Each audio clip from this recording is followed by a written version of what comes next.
Bienvenue à toutes et à tous, vous êtes bien sur Grand Lille TV, merci de nous rejoindre pour cette nouvelle édition d'information de la métropole lilloise. Et dans l'actualité, on va d'abord revenir sur les deux nouveaux recours déposés contre le projet d'aménagement de la friche Saint-Sauveur. Les associations ASPI et Parc Saint-Sauveur attaquent la délibération votée par la MEL au mois de juin dernier. Les élus métropolitains avait alors déclaré d'intérêt général ce projet de 2400 logements, de bureaux et d'une piscine olympique. Mais pour les militants de ces associations, un tel projet d'urbanisation en plein cœur de l'île ne relève pas de l'intérêt général, au regard notamment des enjeux écologiques. L'île est, et je vous rappelle, une des grandes villes de France comptant le moins d'espace vert, 14 mètres carrés d'espace vert par habitant. Le centre-ville est déjà saturé de voitures, comme le disent les associations. 2400 logements en plus sur cet immense terrain vague aujourd'hui ne ferait qu'aggraver la situation. Explication tout de suite avec Bénédicte Vidaillé au micro de Rémi Desremaux. Nous, ce que nous espérons, c'est que, avec les municipales, les candidats ont enfin compris que les enjeux écologiques et les enjeux de santé publique étaient importants. Donc nous espérons d'abord que grâce à notre action, ces thématiques-là vont être au centre des élections municipales. Nous espérons aussi qu'ensuite les prochaines équipes seront à même de changer totalement le projet. Et d'ailleurs, nous avons, nous, proposé un projet alternatif qui consiste en un parc naturel qui utilise déjà tout ce qui s'est recréé comme nature sur cet espace de friche et qui utilise aussi le belvédère qui est juste derrière nous, où on voit qu'on a de grands arbres déjà qui sont là depuis 50 ans. Et donc on a tout un potentiel qu'à notre avis, il faut vraiment utiliser plutôt que de le détruire.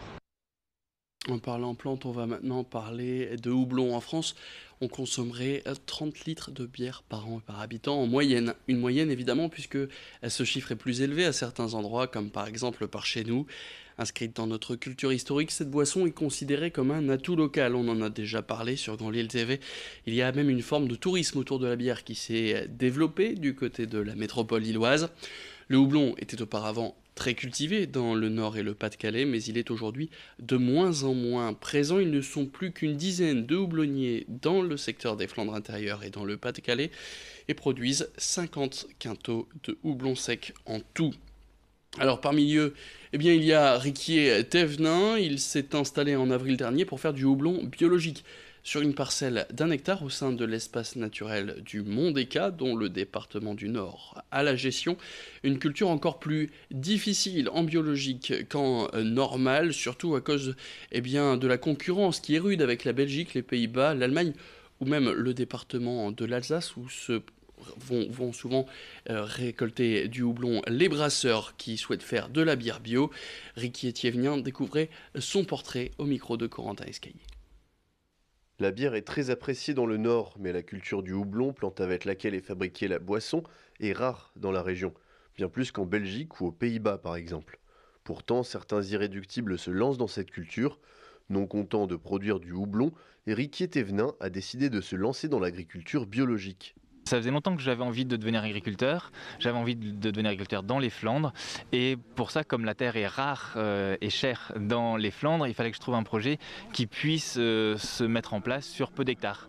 Donc quand j'ai pensé au houblon, c'est devenu une évidence, une culture historique dans les Flandres qui permet quand même de démarrer une activité agricole avec 1 ou 2 hectares. Je me suis dit banco et je me suis lancé dans le houblon bio. Les brasseurs achètent le kilo de houblon à environ 15 euros, mais pour la même quantité de ce houblon bio, il faudra débourser le double du prix. Le jeu en vaut la chandelle, le marché du bio se développe, y compris dans le secteur de la bière.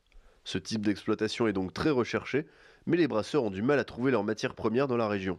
C'est difficile, surtout en bio. Pour l'instant, il n'y en avait pas, il faut le dire. Riquier est quand même le premier. Donc on l'a acheté jusqu'à présent surtout en Alsace, ce qui n'est pas si loin, ou bien de l'autre côté de la frontière, en Belgique. Mais il y a globalement une pénurie de houblon bio. Donc les prix ont beaucoup monté aussi. Et il y a certaines années, on n'en trouvait quasiment pas.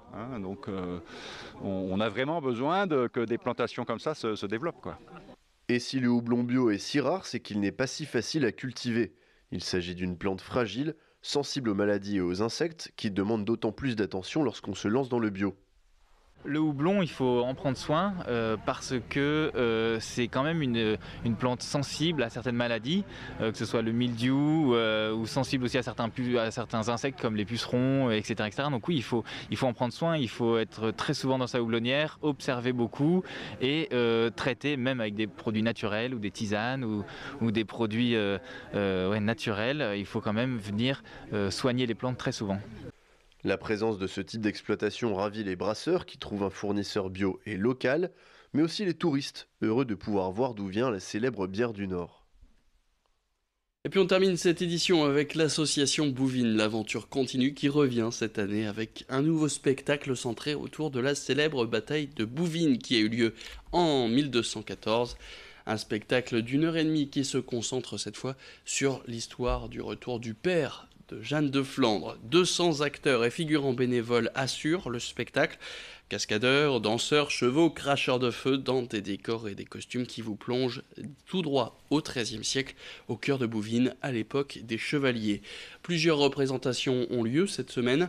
Il y a donc ce jeudi, ce vendredi et ce samedi à 20h30. Il reste quelques places à partir de 10 € pour les enfants et 14 et 17 € pour les adultes. Présentation lors de ces dernières répétitions au costume et c'est Rémi Desremeaux qui y était pour nous.